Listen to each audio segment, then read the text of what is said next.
Continuamos. Pregunta 27. Por favor, lean, les doy un minuto. Estamos en coherencia y cohesión textual. Hay que reordenar las ideas desde la idea más general hasta la idea más detallosa, ¿no? Desde la idea más presentadora hasta la conclusión. Hay muchos criterios. A ver, por favor, lea el texto 27, lea las oraciones y me da algún criterio evidente.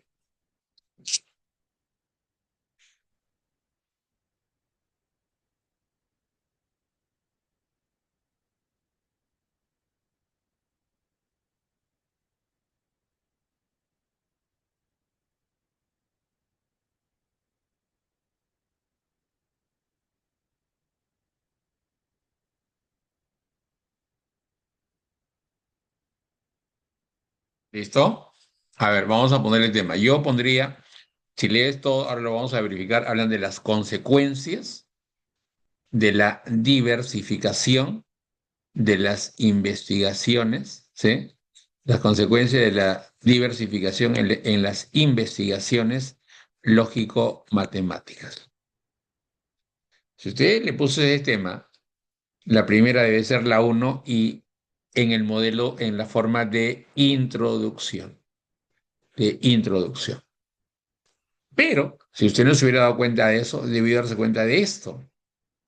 Primero el polaco Lukasiewicz, luego Tarski, 1-2. Y para rematar, dice, a partir del aporte de ambos, ¿dónde estamos? En las 5. Por eso le decía, hay muchos criterios, muchos indicios, y usted debería aprender a reconocer eso para que el examen se le haga simple. Vamos a ver. Empieza con 1, correcto. Acá está la 1, acá está la 1, acá está la 1. Ya le he dicho que si usted reconoce una primera y no hay ninguna, entonces debería reformular su impresión del texto. Además, ¿dónde hay 3, 2, 5? A ver, 3, 2, 5 ahí cabe. ¿Está mirando? Acá no hay 3, 2, 5, en la que quedaba la C, y acá tampoco hay 3, 2, 5, 3, 2, 4. Tan fácil, ahí estamos. Vamos a ver, vamos a verificar, vamos a corroborar. Consecuencias de la diversificación de las investigaciones en la lógica matemática. Vamos. La diversificación de las investigaciones en la lógica matemática ha conducido al surgimiento de ramas altamente especializadas. Primero, el polaco Lukasiewicz desarrolló las lógicas polivalentes. Luego, Tarski, del mismo origen polaco, creó la semántica lógica con sus investigaciones sobre el concepto de verdad. A partir de Tarski y Lukasiewicz se ha formulado la moderna teoría de los modelos. Finalmente, conclusión, no siempre la que dice finalmente va a ser la conclusión, pero en este caso sí, finalmente Carnap y Popper han desarrollado las lógicas probabilísticas y las han aplicado al análisis de teorías físicas. Comprobadísimo. Vamos por lo siguiente. Vamos.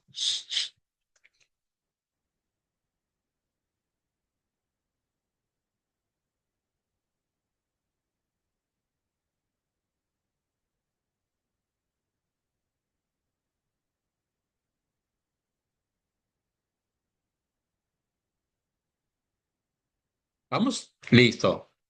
Tema complejo de Edipo.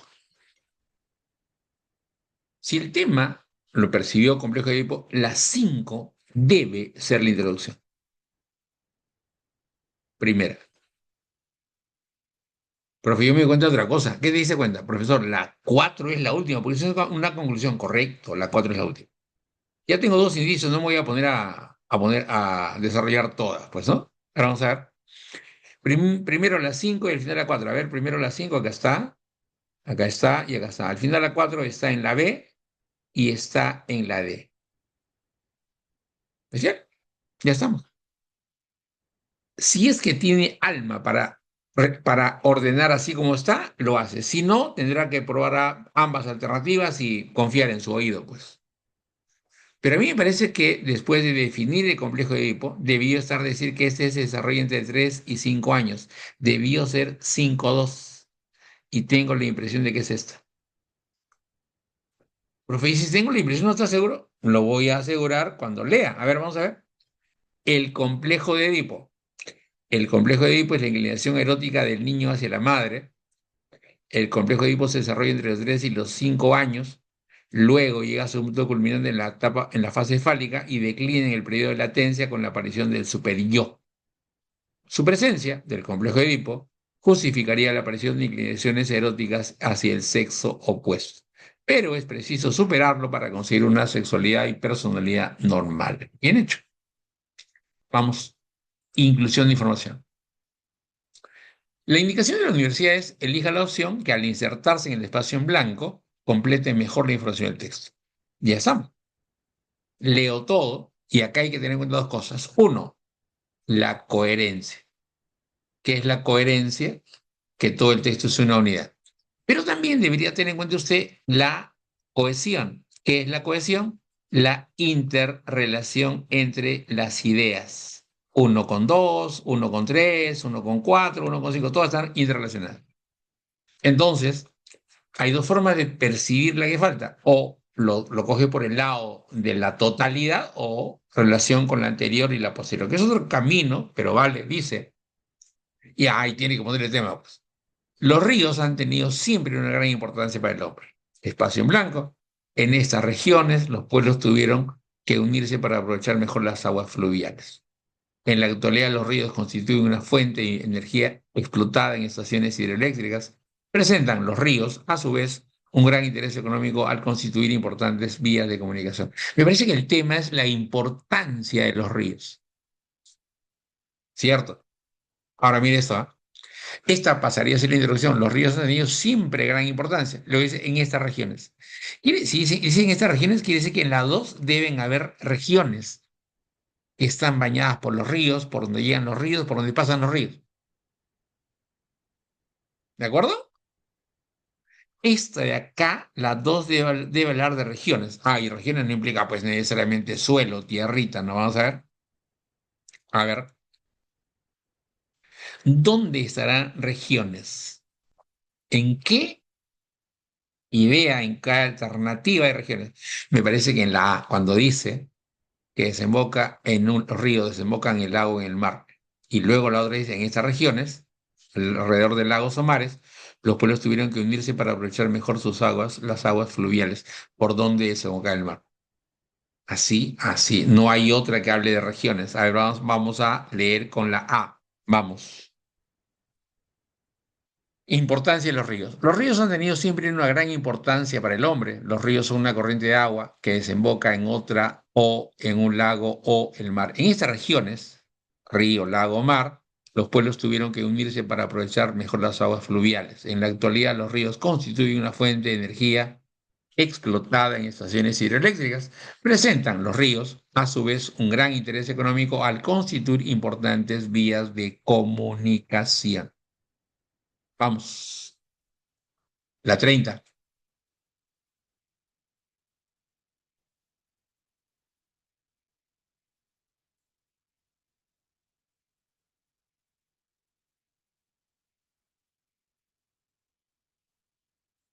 ¿Listo? A ver, leamos. Empieza en la uno siendo la faltante, siendo el espacio en blanco. Entonces voy a leer a partir de la 2. Su alteración, ¿la alteración de quién? De esto de acá. No tengo idea. Dice, indica la existencia de una perturbación. Uy, su alteración entonces implica una enfermedad. Mira, se altera esto que está acá, entonces es parte del cuerpo y aparece perturbación en el organismo. ¿Cómo se llama esa enfermedad? Eso, la mayoría de exámenes médicos incluyen análisis. Uy, análisis sanguíneo. ¿A quién le hago análisis sanguíneo? A la sangre. Entonces, acá debe hablar de la sangre. Y acá la alteración de la sangre. De verdad, obvio. Y todavía dice componentes sanguíneos. Y luego la 5 habla de glóbulos rojos. Y la 6 habla de presencia de infección. ¿Estamos de acuerdo? Vamos a ver. A ver. ¿Dónde hay sangre en el texto? Vamos. Profesor, aquí en la C, ajá, y en la D. ¿Cuál crees que sea la uno? ¿Pérdida de sangre o el concepto de sangre? Concepto y composición. ¿Ves? Entonces, ¿ves? Entonces acá debe ser la D. Comprobamos, ¿no? La importancia de la sangre o la alteración de la sangre. Diría así el texto: la sangre, fluido vital de los clásicos, tiene una composición equilibrada. Su alteración de esa composición equilibrada de la sangre, su alteración, estoy en la 2, indica la existencia de una perturbación en el organismo. Por eso, la mayoría de exámenes médicos incluyen un análisis sanguíneo. En ese examen sanguíneo, se mide la proporción de componentes sanguíneos. Además, se mide la velocidad de sedimentación de los glóbulos rojos. Si la velocidad es mayor a 8 milímetros, podría indicar la presencia de una infección en el organismo. Muy bien, a ver, la 31, vamos.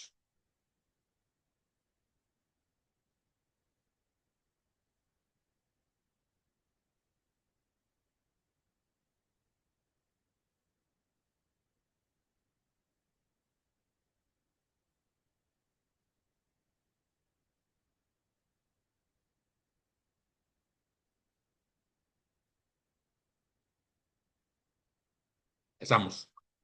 Uno, vacío, blanco. Dos, es decir, es el grado de agitación de los átomos. Uy, si es grado de agitación de los átomos, esto que va acá debe hablar o de temperatura o de calor, porque es cuando se agitan los átomos y moléculas. Cuanto mayor sea la vibración, mira, mayor será la temperatura. ¿Ves? ¿Ves? ¿Ves? Muchas de las propiedades de la materia varían con la temperatura, ¿ves? La primera de las es. A ver, vamos a ver, dímelo. Ajá, claro, obviamente la primera. Y profesor, pues dijo calor. Acá está, pues, temperatura. A ver, leamos, a ver si recobró cohesión y coherencia. Diría así: una temperatura alta, calor, revela que los átomos se mueven más deprisa, es decir, es el grado de agitación de sus átomos y moléculas. Cuanto mayor sea la vibración, mayor será la temperatura de los cuerpos. Muchas de las propiedades de la materia varían con la temperatura. Esta circunstancia se aprovecha para utilizar termómetros u otros instrumentos. Vamos, 32, léala, por favor, tiene un minuto.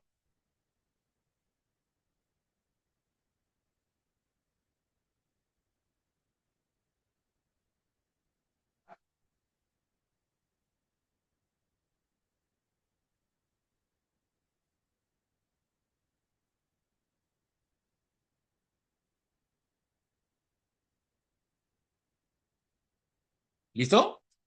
Ya. Habla de las medidas que hay que tomar ante el calentamiento global. El calentamiento global está afectando permanentemente al planeta. La excesiva expulsión de gases invernadero es una de las principales causas. Si no se toman medidas para detenerlo, en aproximadamente 100 años habrá graves consecuencias. Todos los países del mundo deben poner en práctica planes y medidas ambientales para evitar que ese problema continúe. ¿Cómo continuaría acá? Hablando de elaborar leyes, hablando de aplicar sanciones a los contaminadores, ¿cierto? Hablando de políticas globales que eviten el calentamiento global. Se me ocurren cosas, ¿ve? A ver, vamos, a ver, deme la clave.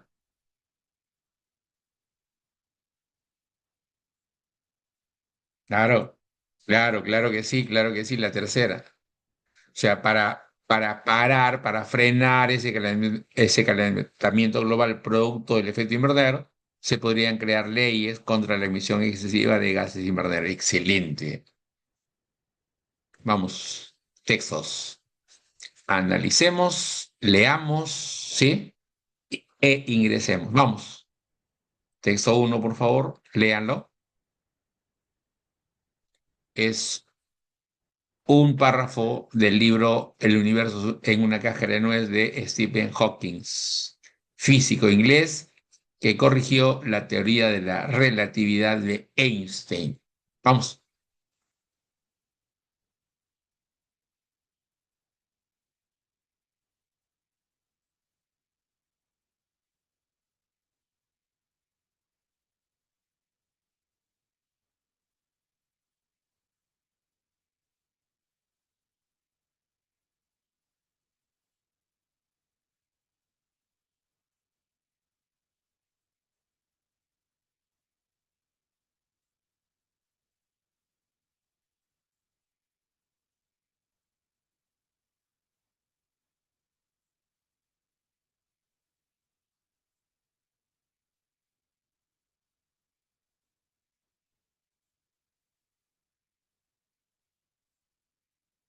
Listo.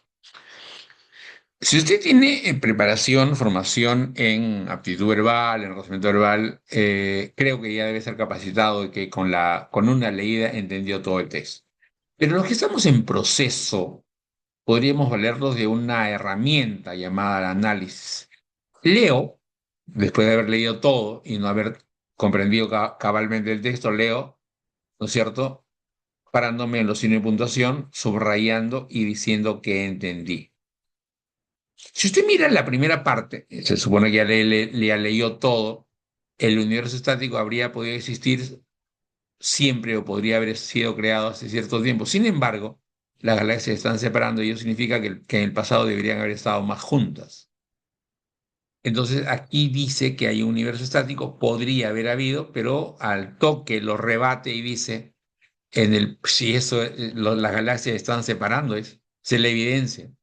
Entonces el autor de entrada niega que haya un universo estático. Las galaxias se están separando.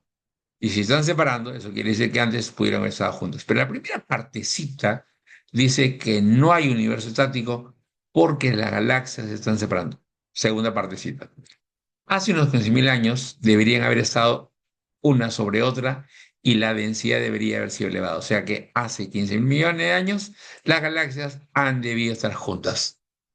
Este estado, cuando todo estaba estático, denominado átomo primordial por el católico Georges Lemaitre, que fue el primero que investigó el origen del universo, que actualmente denominamos Big Bang o la gran explosión. O sea, ese estado inicial se llamó Big Bang o explosión inicial, lo cual va en la línea de que había un universo estático. Hoy no lo hay porque las galaxias se están expandiendo. Terminamos. Otras observaciones revelaron que cuanto más lejos están las galaxias, a mayor velocidad se separan. O sea, hoy sabemos que el universo no es estático, sino las galaxias se están separando. Y cuanto más lejos están, lo hacen a mayor velocidad. Remate el autor. El universo se está expandiendo y la distancia entre dos galaxias aumenta regularmente con el tiempo. ¿Cuál es el tema del texto? La expansión del universo. ¿Cuál es la idea principal del texto? No es el Big Bang, sino que la expansión del universo cada día está siendo más veloz, está siendo más grande. Entonces, cuando yo entiendo el texto, tengo el tema, tengo la idea principal, ahora sí tengo cara para ver las alternativas. Miren esto. El texto trata principalmente sobre, esto se llama tema, ¿sobre qué pasa? ¿Sobre qué? Sobre que las galaxias se están, ¿qué? Alejando. ¿Dónde está eso? Acá.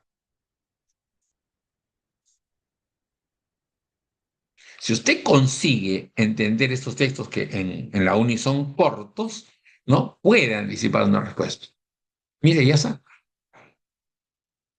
Gana tiempo, gana seguridad, el ingreso es más asequible. Pregunta 2, vamos. Dice, respecto de la expansión del universo, y acá por favor escriba, se puede colegir, se puede deducir. Pero una deducción no es una palabra que se usa en verbal, sino la deducción es una idea producto, miren lo complicado que voy a decir, producto de la creación del lector, o sea, el autor, o sea, la deducción es una creación del lector. Profesor, pues yo puedo crear infinidad de cosas, sí es cierto. Y aquí viene una cosa que para muchos es una paradoja. El autor, el lector, el día del examen tiene que crear, pero no puede crear a su libre albedrío, sino tendría que crear restringido al contenido textual. O sea, sí, eres creativo, pero tus límites son el contenido textual. Quiere decir que una deducción debería tener sustento en el texto. Si no, no es deducción, pues será suposición. La deducción es una creación, la deducción, dato, es absolutamente verdadera. No, en verbal, en lecturas no existe eso de se supone que. Es que el que se supone es una incertidumbre. Yo no voy a ingresar así. Chicos, pero se supone que él... No, no, no, no, no, no, no, no se supone, se deduce. Y lo que se deduce es absolutamente verdad. A ver, respecto a la expansión del universo, se puede colegir que, vamos, que ha sido comprobado o no. Sí, ha sido comprobada, ha sido corroborada. ¿Por qué? porque se ha comprobado, entiéndase con los telescopios, que cuanto más lejanas están, a mayor probabilidad se reparan, ¿no? Han sido corroboradas. ¿Qué alternativa dice ha sido corroborada? Esta tiene comprobación empírica en la práctica. La han comprobado, la han verificado, la han corroborado. Texto 2, vamos. Vamos, vamos. Tienen 2 minutos para leer el texto. Si quieren todo enterito el texto o pártanlo, analícenlo, tómenlo por partes, extraigan lo más importante de cada trocito y luego armen. Eso se llama síntesis.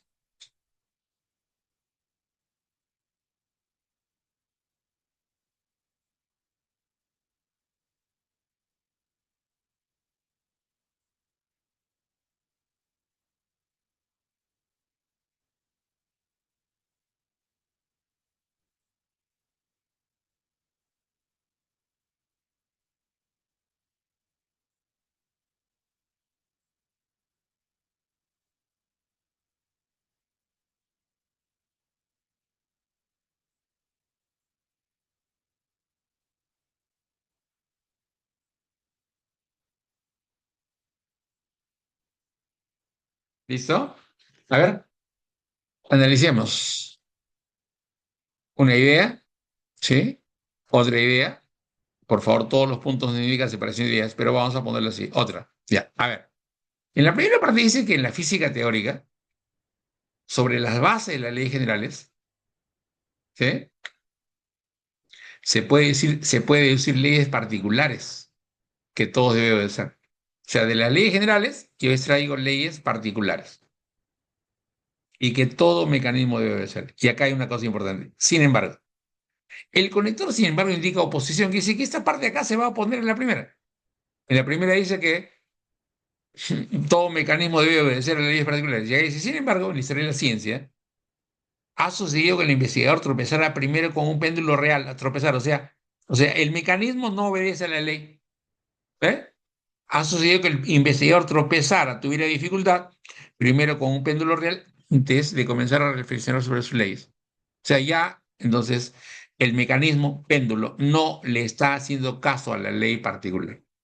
En un péndulo real, cuando el mecanismo no le hace caso a la ley particular, en un péndulo real, el brazo del péndulo no carece de peso ni de inercia y el eje no está exento, no está libre de rozamiento, que todos los hechos extremadamente reales no representan para el físico sino perturbaciones con las que debe contar, que en ciertos casos debe medir, pero que no entran en la formulación de las leyes que alcanza finalmente por abstracción. O sea, el físico llega a las leyes, dice el autor. Sí, sí, sí, sí, sí. Pero para llegar a esas leyes encuentra dificultades. ¿Qué dificultades? Que el mecanismo no se comporta de acuerdo a las leyes particulares. El tema, ¿cuál es? El tema, así para ser precisos, porque en verbal, en lecturas hay que ser preciso. ¿Eh? Las leyes físicas, las leyes particulares en la física. La idea principal, los mecanismos no siempre obedecen a las leyes particulares de la física. Vamos a ver. Uno, se deduce, le había dicho que lo que se deduce es una idea absolutamente verdadera, pero derivada del texto, sostenida en el texto. A ver, se deduce el texto que se considerarían como un obstáculo, ¿qué cosa? ¿Qué sería un obstáculo? Los mecanismos que no hacen caso a las leyes particulares, ¿cierto o no? Y cuando digo eso, ¿sí? Es cierto. Vamos, ¿cuál es? Ajá. Que los mecanismos no cumplan con las leyes. ¿Qué le falta aquí? Que digan leyes particulares, pues. Pero así como está, es válida la pregunta. Vamos. Esta pregunta 2, por favor, para los que tienen ya formación, esta pregunta 2 se llama de extrapolación. Y hay una dificultad en extrapolación. La palabra extrapolación nunca aparece en una pregunta de extrapolación. En cambio, cuando dice el texto se deduce que yo sé que es una deducción, pero no aparece usualmente se extrapola qué. ¿Cómo puedo reconocer una extrapolación? Tiene dos mecanismos. Uno, empieza en condicional, porque la extrapolación es una proyección del texto. Si un mecanismo no presenta perturbaciones, ajá, o sea, no presenta obstáculos, ¿qué pasaría? ¿Qué pasaría? Vamos, es posible que esté acatando, obedeciendo las leyes particulares. Es posible que se lo haya logrado por, lo dice el texto, por abstracción. Entonces, si un mecanismo no presenta perturbaciones, es posible llegar a la abstracción. Por si acaso, los que conocen la abstracción es la separación de la cosa más importante de las secundarias en un fenómeno. Vamos, texto 3. Vamos, vamos. 2 minutos para todo. Está adaptado del gran diseño otra vez de Stephen Hawking, pero ahora asociado con Leonard Mlodinow. Vamos,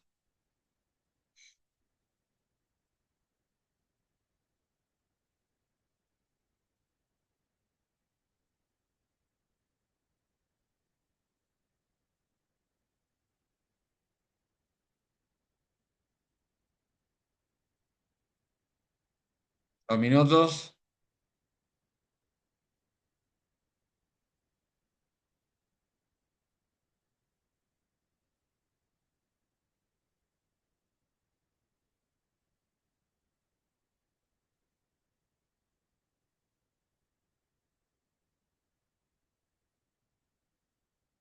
Listo.